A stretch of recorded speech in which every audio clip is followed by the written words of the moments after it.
चलते हैं हम लोग इस सवाल के, इस चैप्टर के जो कुछ महत्वपूर्ण प्रश्न। ध्यान रहे कि हम हर बात आपको बताना चाहेंगे कि जितने भी हम सवाल का अगर बात करते हैं वो आपका चैप्टर से रिलेटेड तो है ही, लेकिन ये सबसे बड़ी बात है कि हम बोर्ड के रिलेटेड से बता रहे हैं कि इस चैप्टर में बोर्ड क्या पूछ रहा है वो बता रहे हैं। वो हम आपका क्वेश्चन को सॉल्यूशन नहीं कर रहे हैं बार बार, और हर बार हम यही सिर्फ आपको समझाना चाहेंगे कि आपके बोर्ड एग्जाम में जो इस चैप्टर से पूछा जाएगा वही सारे क्वेश्चनों को हम सॉल्यूशन कर रहे हैं। आपको बारीकी से प्रत्येक क्वेश्चनों को सॉल्यूशन नहीं कर रहे हैं। इस चैप्टर में अगर 2 होगा तो 2 ही, 1 होगा तो 1 ही क्वेश्चन को हम हल करेंगे। हर बात आपको एक ही बारीकी से बार बार यही कहना चाहेंगे कि जो आपको इस चैप्टर से बोर्ड एग्जाम में पूछा गया है वही क्वेश्चन को हम सॉल्यूशन कर रहे हैं। तो इस उदाहरण में कुछ सवाल है, देखिए हमारी बोर्ड पर लगे हुए सवाल है, इसको आपको सॉल्यूशन करना होगा। और कहा क्या रहा है बारीकी से देखिए कि 90 सेंटीमीटर की लंबी वाली एक लड़की है। हम इसको 90 सेंटीमीटर की एक लड़की है ये, ठीक है, ये एक लड़की है और कहना चाहते हैं कि यह लड़की बल्ब लगे खंबे के आधार से, देखिए बल्ब लगे खंबे, तो बल्ब लगा हुआ खंबा यहां देख रहे हैं आप, ये बल्ब लगा हुआ खंबा है, खंबे के आधार से परे, मतलब ये आधार से ये आधार से ही है, ये भी आधार से है तो ये भी आधार से ही से पड़े इतना मीटर प्रति सेकेंड, मतलब 1 सेकेंड में इतना मीटर जा रही है, चल रही है, यदि बल्ब भूमि से इतना मीटर की दूरी पर है देखिए 3.6 मीटर। ध्यान दीजिएगा, बुक में आपका सेंटीमीटर लिखा गया होगा, वह गलती से हो गया है, लेकिन यह आपका क्या होगा, मीटर होगा। 3.6 मीटर दूरी पर मेरा क्या लगा हुआ है, बल्ब लगा हुआ है, खंबा है ऊंचाई पर। तो 4 सेकेंड बाद लड़की की छाया की लंबाई बताइए। यह लड़की यहां से 4 सेकेंड के बाद इसकी जो छाया बन रही है ये आपको पता करना है। तो सबसे पहले हम लोग क्या जान रहे हैं, यहां 2 त्रिभुज का रचना हो रही है। कितने त्रिभुज का रचना हो रहा है, 2 त्रिभुज, और दोनों क्या है, समकोणिक है। क्या है, समकोणिक, मतलब समान कोण से ही ये दोनों खड़ी है, मतलब लंबवत है तो लंबवत है।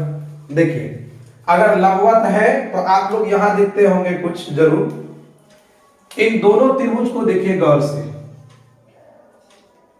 देख पा रहे हैं, इसमें आप लोग क्या देख रहे हैं, त्रिभुज का नाम अगर रख दें तो A B, अगर यहां C रख दें, C D और ये E है। अब इन 2 त्रिभुज को सबसे पहले आप लोग समरूप कर दीजिएगा। क्या कर दीजिएगा, समरूप। जैसे ही समरूप करते हैं तो देखिए कि त्रिभुज ABE तथा त्रिभुज CDE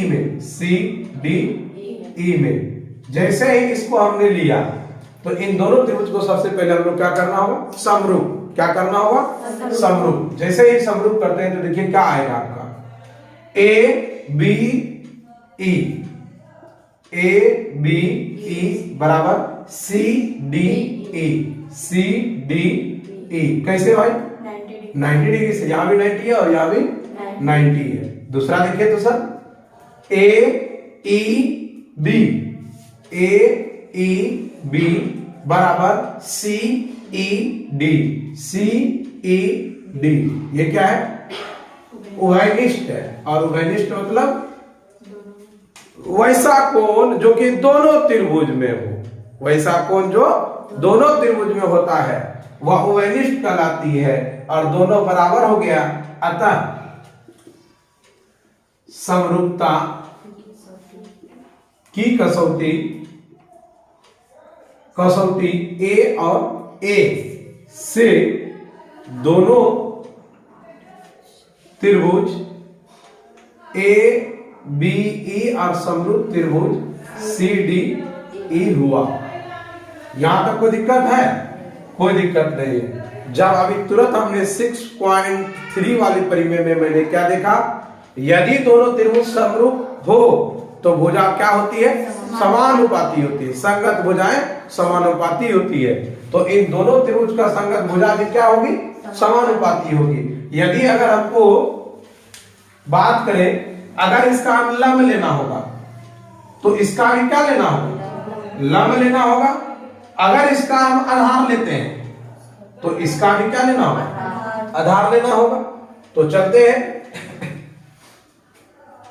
इसलिए ए बी अब बटे क्या हो जाएगा? सी डी अब बटे क्या हो जाएगा? बराबर में डी ई अब बटे डी ई। अब हम लोग आगे चलते हैं, ध्यान दीजिएगा। यह बच्ची 4 सेकंड तक चली भी है। कितना सेकंड तक चली है? 4 सेकंड। मतलब यहां से बच्चा यहां आ चुका है। तो बच्चा यहां तक अगर आ चुका है तो आप इसको क्या कहेंगे? पहले चूंकि 1 सेकंड में 1.2 मीटर, इसलिए क्या सेकंड में? 4 सेकंड में कितना हो जाएगा? 4 गुना 1.2 मीटर। तो बच्चों के 48 मीटर, मतलब 4.8 मीटर यह बच्ची यहां से यहां तक आ गई है। तो चलते हैं, अब इसको हम लोग आगे की ओर अगर अग्रसर होते हैं तो ए बी का मान 3.6 है। तो हम लोग इसको क्या देखेंगे? 3.6 मीटर अपॉन सी डी। तो सी और डी मेरा किस में है? सेंटीमीटर में। किस में है? और ऊपर वाला है मीटर में। तो सेंटीमीटर को मीटर में बदलने के लिए हम लोग को क्या करना होगा? 100 से भाग। जब भाग देते हैं तो आपका कितना आता है? 0.9। कितना आ जाता है? 0.9 मीटर। अब देखिए बीई, बीई का वैल्यू क्या है? बी और ई का वैल्यू को हम क्या लिख सकते हैं? बी डी आ प्लस डी ई। क्या लिख सकते हैं? बी डी आ प्लस डी ई। अब बटे क्या है मेरा? D E. कोई दिक्कत? चलिए, अगर बात किया जाए तब हम इसको सरल करते हैं। इसका पॉइंट उड़ने के बाद हम आपको बताए थे कि यहाँ 10 और इसका उड़ने के बाद यहाँ 10 क्या हो गया? कट गया। तो 9 चौके 36। तो 4 अब बटे क्या हो गया? 1। 4 बटे क्या हो गया? 1। अब देखिए इसका आपका कितना बी डी का वैल्यू कितना है? बी और डी मतलब लड़की यहां से यहां तक आई थी ना, तो कितना आई थी? 4.8। तो आप यहां क्या लिखिएगा? 4.8 आप प्लस डीई आप बटे डीई, यही लिखना है ना। तो अब देखिए इस जगह आप क्या कर सकते हैं? क्रॉस मल्टीप्लिकेशन करते हैं तो आपके पास क्या आता है? 4 डीई अब बराबर 4.8 आप प्लस डीई। कोई दिक्कत? अब डीई और डीई वाला एक जाता है। 4 डीई आ घटा डीई आ बराबर 4.8, अर्थात इसमें इसको घटाएं तो 3 डीई आ बराबर क्या है? 4.8। तो 16 48 1.6 अर्थात डीई 1.6। अर्थात इस लड़की की जो छाया की लंबाई है यहां से यहां तक वो क्या है? 1.6 मीटर है। तो ध्यान से देखिएगा, आप लोग इसको आराम से बना पाइएगा। अगर अच्छे से समझ जाते हैं तो अच्छे से बना पाइएगा। और हम आप लोग को बार बार बताते हैं कि जब आप सवाल पढ़िए तो उस समय दिमाग लगाइए, और जब सवाल बनाइए तब सूत्र लगाइए। ठीक है? तो आप लोग इसको देखिए 1 मिनट, फिर आगे चलते हैं।